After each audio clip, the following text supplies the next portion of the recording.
ഇത് കാണുമ്പോ നിങ്ങൾ വിചാരിക്കും ഈ മോരുകറിക്ക് എന്താ പ്രത്യേകത എന്ന്. പ്രത്യേകിച്ച് പുതുമകളൊന്നും ഇല്ല കേട്ടോ. ഞങ്ങളുടെ വീട്ടിലൊരു മോരുകറിയാണ്, അത് നിങ്ങളായിട്ടൊന്ന് ഷെയർ ചെയ്യാമെന്ന് വിചാരിച്ചു. മത്തങ്ങ ഉപയോഗിച്ചാണ് മോരുകറി തയ്യാറാക്കുന്നത്. അതിനുവേണ്ടി മത്തങ്ങ ചെറിയ കഷ്ണങ്ങളാക്കി അരിഞ്ഞു വെച്ചു.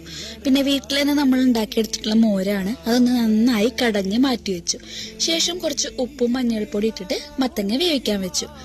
ആ മത്തങ്ങ ഒന്ന് വെന്ത് വരുന്ന സമയമാകുമ്പോഴേക്കും അതിലേക്ക് ആവശ്യമായിട്ടുള്ള അരപ്പ് തയ്യാറാക്കാനായിട്ട് കുറച്ച് നാളികേരം ചിരവിയെടുത്ത് അതിലോട്ട് ജീരകം, കുരുമുളക്, വേപ്പിൻ്റെ ഇല, പച്ചമുളക് ഇതൊക്കെ കൂടെ ചേർത്ത് നന്നായി അരച്ചെടുത്തു.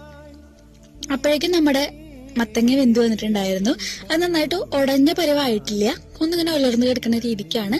അങ്ങനെ അരയ്ക്കുമ്പോഴാണ് അതിനൊരു സ്വാദ് കൂടുക. അപ്പൊ അതിലോട്ട് നമ്മൾ അരച്ചു വെച്ചിട്ടുള്ള അരപ്പ് ഒഴിച്ചു കൊടുത്തു. നന്നായി ഒന്ന് തിളച്ച് കുറുകി വന്നപ്പോൾ കുറച്ച് ഉലുവയും കടുകും വറ്റൽമുളകും വേപ്പിൻ്റെ ഇലയും കൂടെ വറുത്തിട്ട് കൊടുത്തു.